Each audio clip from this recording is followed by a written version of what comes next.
my God, I just laid 8 people off and now they have to go on with their lives and deal with this, but at least I still have a job on Monday. But down here, I'm able to choose my behaviors. And I recognize that in choosing these behaviors here, I'm actually running the hell away from whatever and whoever I was in the past. What part of my true self is being called forward in this moment? I'll repeat that. Working here. Don't Yeah, mind I'm us. just saying, chickens could rule the world one day. Chickens are currently ruling the world because everyone wants chickens because of egg prices. Yeah, well, you ever see chickens like go after rodents? It's Oh my god. terrifying. Oh, They're dude, dinosaurs. I was just going to say that you really see the dinosaur in them when they just start going "Woof, woof, woof," and they just start ripping apart a mouse. It's horrifying.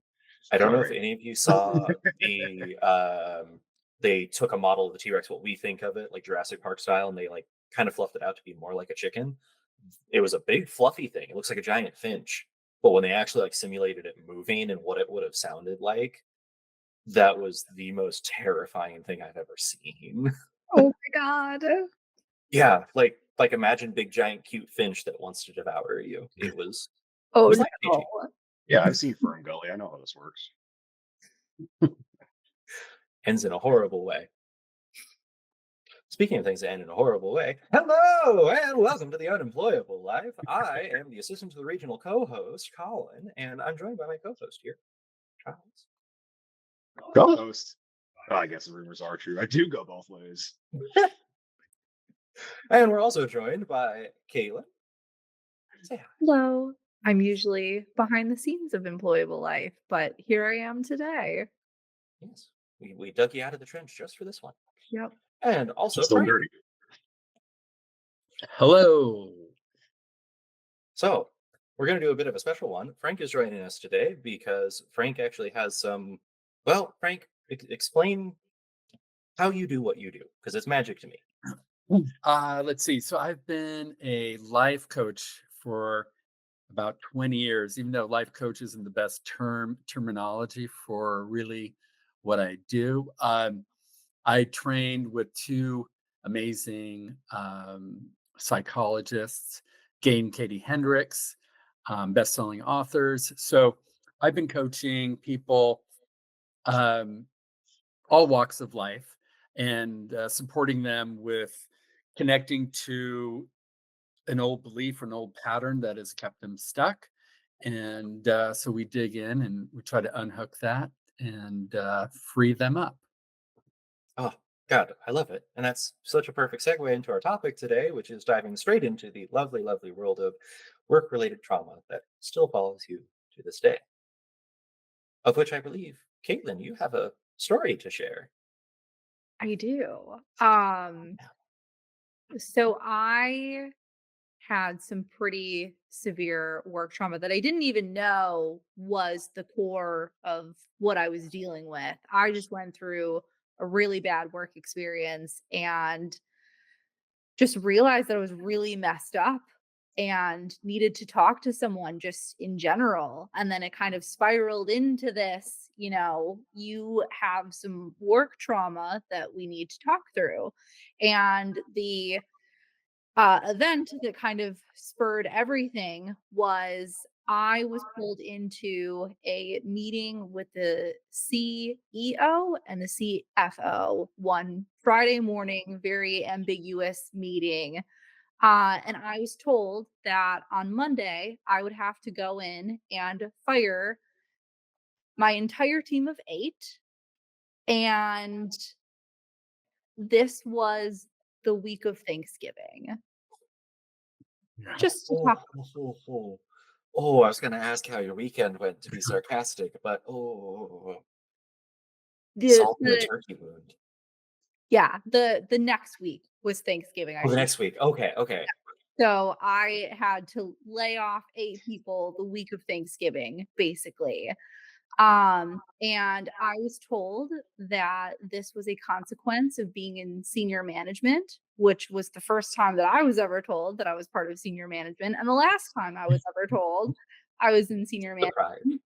And so I had to go in Monday morning and one by one go into these meetings and fire these people right before the holidays. And HR was in every single meeting with me, but provided me no support and said nothing.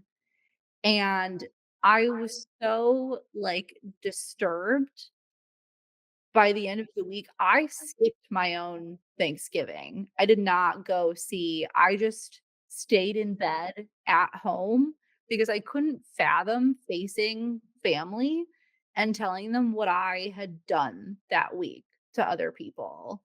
And it was just this weird feeling of like, sure, I still have a job and that's great for me, but also the horrifying, "Oh my god, I just laid 8 people off and now they have to go on with their lives and deal with this, but at least I still have a job on Monday." Gotcha. Um, a lot of complex emotions there. So, quick preamble too for like the context on this. Describe the team. Was the team like a poorly performing team? Was it due to their own actions that layoffs had to happen? Like, what's the thumb on the pulse behind the scenes that led to this? Great question. My team was fabulous. I had picked and trained every one of them. I started with me as a singular person and grew this team to 8 people. So I was very proud of it, and we Mm. put a lot of good work into what we did. But what happened was the CEO decided to start his own separate project within the site that we were working in. I was an SEO manager at the time, and we were doing so well.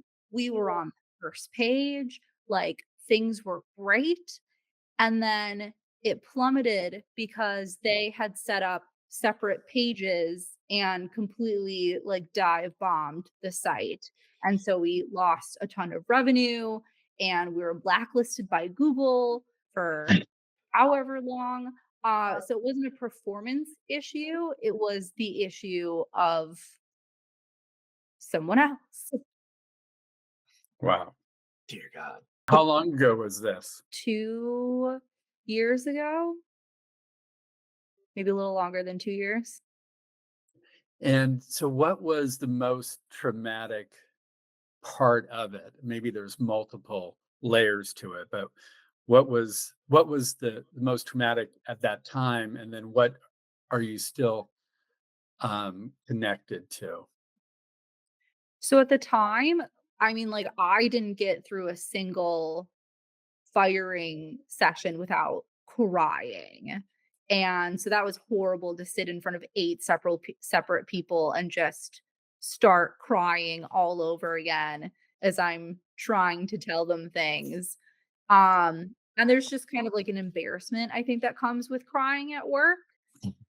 And then it was just the fact that, like, I'm, like, very much an empath, like, I care about people's feelings so much, like, to my core. I just could not deal with what I was a part of and how much I hurt these people. And And then go ahead. I think what I'm stuck with now is Mhm. just it's still just a lot. And it still just kind of weighs on me, and sometimes you wonder how you dealt with it, you know? Like, not that there was anything that I could say, but I didn't try to say anything. I didn't try to fight back in any way. I didn't try to save my team. I was incredibly intimidated by the whole situation and what I was being told to do. I just kind of crawled into my own shell and said, like, "Okay, sure, boss." Yeah. Well, that makes sense. Especially if you hadn't been in this role or were aware of this role or if that this was part of your role. So that makes a lot of sense.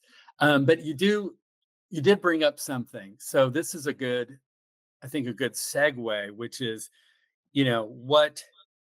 what is really disturbing, still this perhaps shadow, what's the shadow? What was disturbing at that time? And it sounds like there was a part of you that perhaps maybe wished that you could have done X, Y, or Z. Is that Mhm. True. And so, so yeah, and I guess in an ideal world, or looking back at it now with the perspective of time and maybe maturity, what what would have you liked to have been able to do at that time? I don't know that I could have changed their minds, but I would have liked to have stuck up for my team more. Mhm. I kind of feel like I just crumbled in that moment.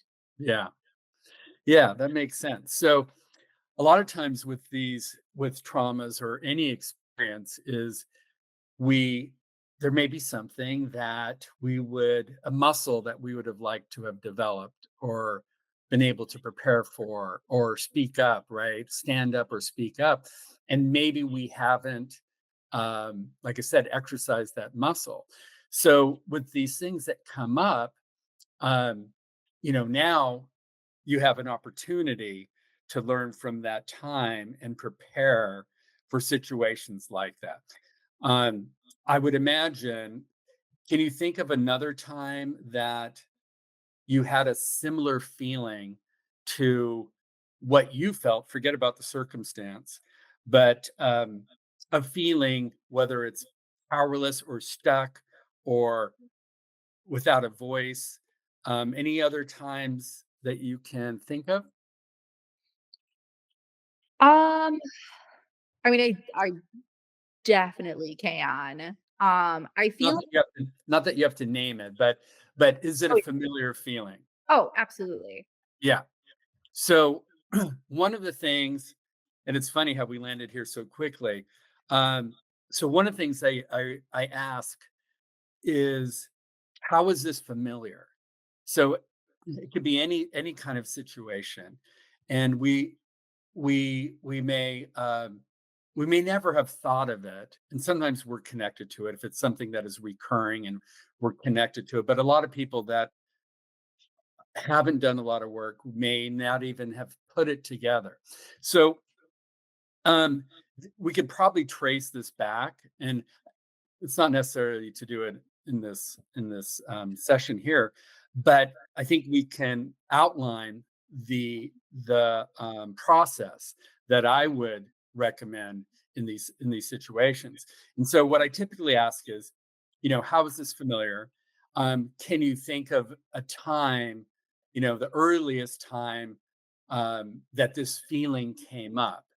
And a lot of times with these things, they stem from childhood.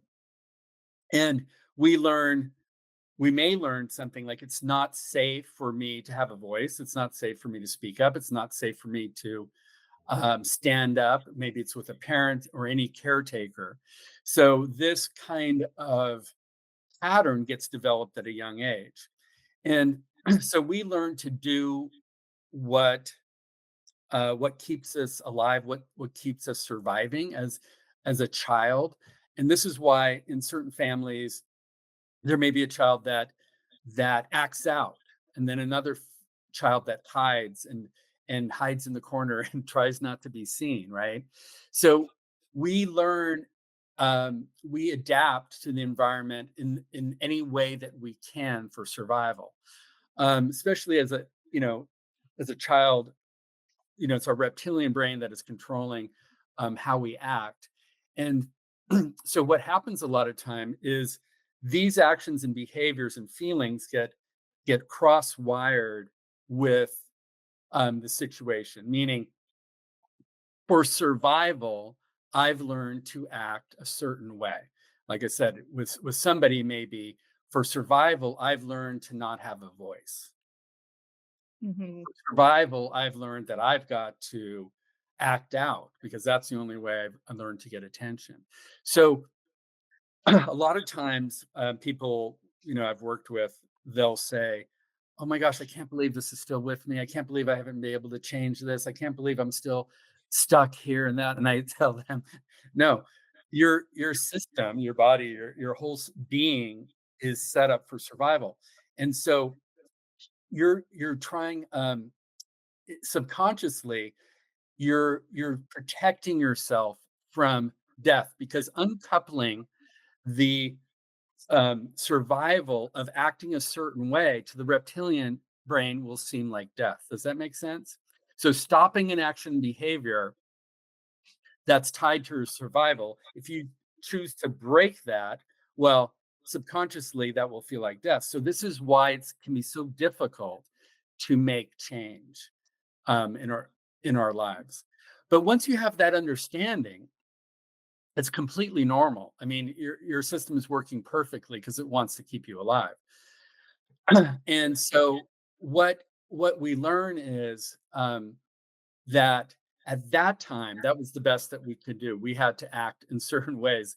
That's all we have at our grasp. But today, as we get older and more mature and wiser and smarter, we learn to separate the two. So that was, and this is a helpful little exercise to separate yourself today to who you were back then, or even from 2 years ago. So you can say something like, that was then, this is now. That was them, this is me. Um, and so it's kind of like creating your own identity of who you really are, because that's not who you are. That's a persona that you developed, and that we all develop these personas again to get along with the world, to survive. So with this kind of traumatic event, it's giving you an opportunity because there's a misplaced part of you and all of us that go through these things. And so now you have an opportunity to reclaim or claim for the first time your voice or whatever that was kind of lost at that time. Any questions? I have a comment Yeah. actually. I'm Deep. still here. It's just been absorbing things. So I'm remembering to breathe. that choosing the identity thing essentially is what I got out of that. And Caitlin and I are essentially married. We've been together for 7 years or something like that. And so we've moved across the country a couple of times, and now here we are. And it was our last move to Florida where it put, and I'm not making this about me, but I think to illustrate what your point is, I think this might help. When we got down here, I was able to finally explore who I could be to its fullest extent. Whereas when I was living back up north, back home, everyone around me already had me in such a box that it didn't really matter what I said or did. They already knew, quote unquote, exactly who I was. So I just behaved as such because it didn't matter. But down here, I'm able to choose my behaviors, and I recognize that in choosing these behaviors here, I'm actually running the hell away from whatever and whoever I was in the past. Mm. Well, that's a great point, because we really do have that power to reinvent or really connect to the truth of who you are, because it sounds like what you were being labeled as wasn't who you really are. Right. Yeah. And so this is a question. So this, again, this is the crux of it. We're getting here really quickly. So Good. in We're very efficient. situations, I think this is I'd like to get to the root of something. So you can ask yourself, at any time when you're feeling uneasy, or you're noticing yourself going into familiar feelings or personas, right? Like sense, you can sense your body. This is why connecting to your body and noticing, like Colin just said, I noticed you said you weren't breathing. Is that? Yeah. Yeah, I did a reminder. Like as soon as you finished explaining, I was like, Yeah. So like, one of the things, and this happens almost all the time. So you can really get in tune with yourself and in another. And a lot of times what happens when we feel anxious or fear, we hold our breath. And Yeah. so just having the awareness of, that's why it's so important. You always hear from therapists and everyone, it's like to take some deep breaths, and that will help calm down your central nervous system, which will give you access to more of who you are. Because when we get scared, um, we literally are cutting off a lot of our intelligence, access to who we really are. So that's why it's important, first and foremost, whenever we feel any stress, anxiety, fear, is let that be a trigger to take a couple deep breaths before doing anything. And we've heard this time and time again with in traumatic situations, right? So before you do anything, is that you take some deep breaths so then you can really respond instead of react. But back to the question. So it the goal, I believe, in life is really to be who we really are at the utmost, the essence of who we are, and recognizing our personas, like I mentioned earlier. Things, whether you're a people pleaser, whether you have a persona of aggression, or whatever you've developed. Like I was mentioning earlier about what we develop in childhood to survive, is you can ask yourself at any moment, what part of my true self is being called forward in this moment? I'll repeat that. What part of my true self is being called forward in this moment?